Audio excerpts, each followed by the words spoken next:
Before I joined the Salvation Army, I was in my own power, and the consequence was that I never knew what to do with myself. When I joined it, I had not enough time for all the things I had to do. Just so? And why was it, do you suppose? Yesterday, I should have said because I was in the power of God, but you came and showed me that I was in the power of Roger and Undershaft. Today, I feel, how can I put it into words? Sarah, do you remember the earthquake at Canas when we were little children? How little the surprise of the first shock mattered compared to the dread and horror of waiting for the second. That is how I feel in this place today. I stood on the rock I thought eternal, and without a word of warning, it reeled and crumbled under me.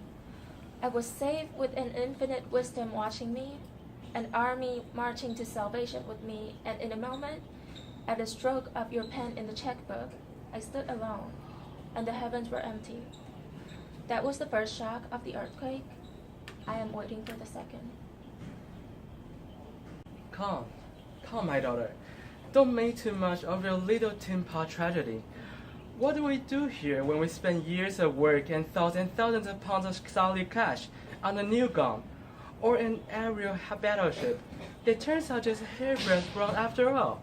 Scrap it. Scrap it without wasting another hour, another pound on it. Well, you have made yourself something that you call it morality or religion or whatnot.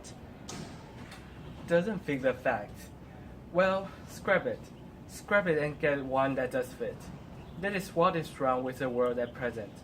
It scraps its obsolete steam engines and dynamos, but it won't scrap its old prejudices and its old moralities and its old religions and its old political constitutions.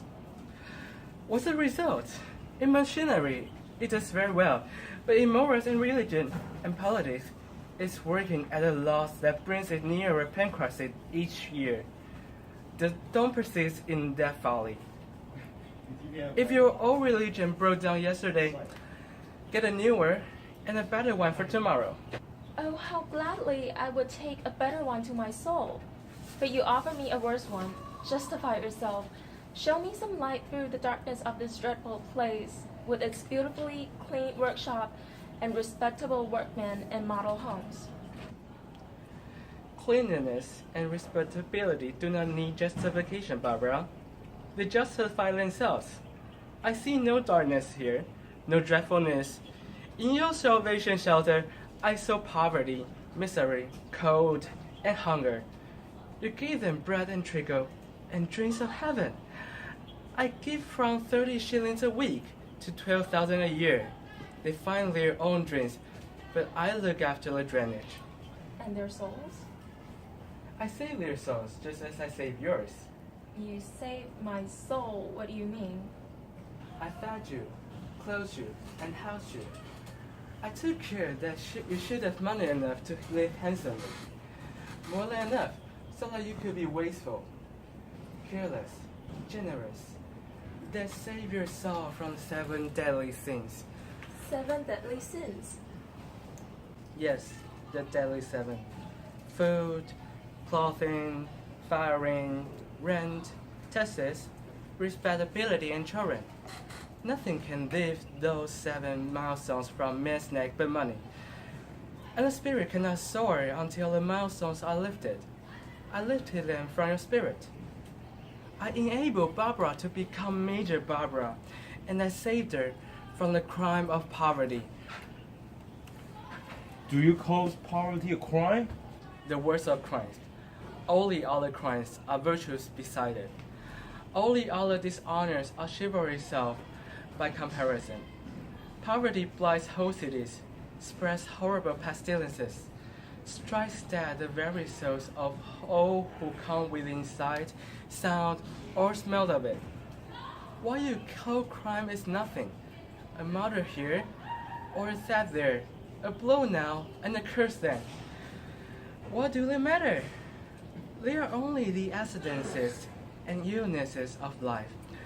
There are not 50 genuine professional criminals in London, but there are millions of poor people, abject people, dirty people, ill-fed, ill-clothed people.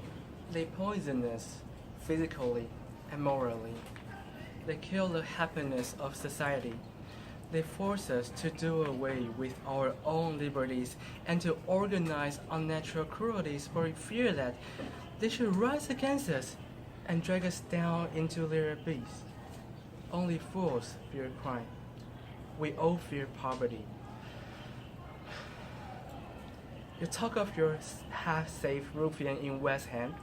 You accuse me of dragging his soul back to perdition.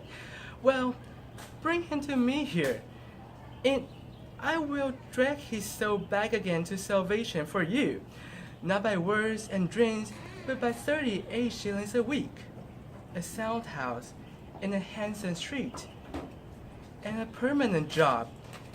In 3 weeks, he will have a fancy waistcoat. In 3 months, a tall hat and chapel sitting. Before the end of the year, he will shake his hand with the Duchess at a Primrose League meeting and join the Conservative Party. And will he be the better for that? You know he will. Don't be a hypocrite, Barbara. He will be better fed, better housed, better clothes, better behaved, and his children will be pounds heavier and bigger. They will be better than American clothes mattress in a shelter, chopping firewood, eating bread and treacle, and being forced to kneel down from time to time to thank heaven for it. Kneel drill? I think you called it. It is cheap work converting starving men with a Bible in one hand and a slice of bread in the other. I will undertake to convert West Ham to Mahometanism on the same terms. Try your hand on my men. Their souls are hungry because their bodies are full. And leave the East End to starve? I was an East Ender. I moralized and starved until one day I swore that I would be a fulfilled man at all cost. Then nothing should stop me except a bullet. Neither reason, nor morals, nor the lives of other men. I said, thou shalt starve ere I starve. And with that word I became free and great. I was a dangerous man until I had my will. Now I'm a useful, beneficent, kindly person. That is a history of most self-made millionaires. I fancy, when it is a history of every Englishman, we should have an English worth living in.